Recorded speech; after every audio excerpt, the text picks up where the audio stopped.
Hi friends, ఈరోజు మనం చేయబోయే వంట శాండ్విచ్ అండి. ఎక్కడో బయట తినకుండా మన ఇంట్లో మనం ప్రిపేర్ చేసుకుందామండి. సూపర్ టేస్టీగా ఉంటుంది. దీనికి కావాల్సింది లెటస్ అనే గ్రీన్ కలర్ ఆకులు అండి. ముందుగా 2 స్పూన్ పాలు తీసుకొని ఒక చిటికెడు కారం మరియు చిటికెడు సాల్ట్ వేసి బాగా కలపాలండి.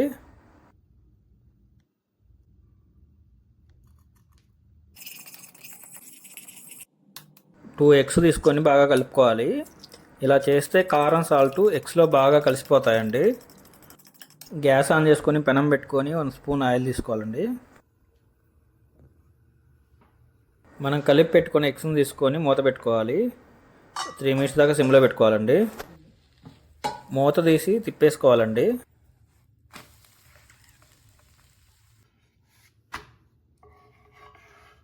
ఆమ్లెట్ రెడీ అయిందండి. తీసి పక్కన పెట్టుకోవాలి. 2 బ్రెడ్ స్లైసెస్ తీసుకొని ప్రతి స్లైస్కి 1 స్పూన్ పిజ్జా టాపింగ్ రాసుకోవాలి.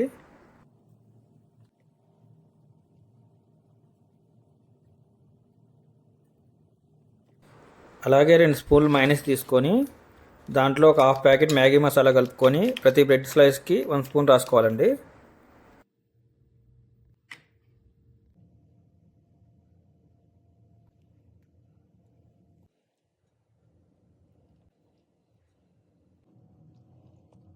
సన్నగా కట్ చేసిన ఆనియన్ తీసుకోవాలండి. మరియు సన్నగా కట్ చేసిన టమాటా కూడా తీసుకోవాలి.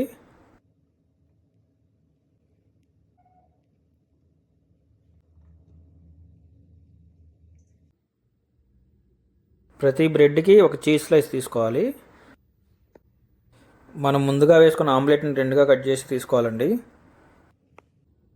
తర్వాత గ్రీన్ లెటర్స్ తీసుకోవాలండి. ఇంకో 2 బ్రెడ్ స్లైసెస్ తీసుకొని ప్రతిదానికి 1 స్పూన్ రెడ్ సాసెస్ రాసుకోవాలండి.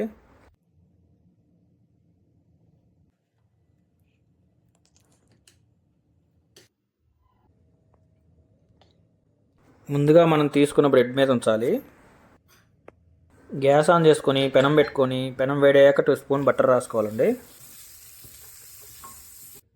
మనం ప్రిపేర్ చేసుకున్న బ్రెడ్ని పెనం మీద పెట్టాలండి. 3 మినిట్స్ మీడియం మంటలో ఉంచుకోవాలండి గ్యాస్.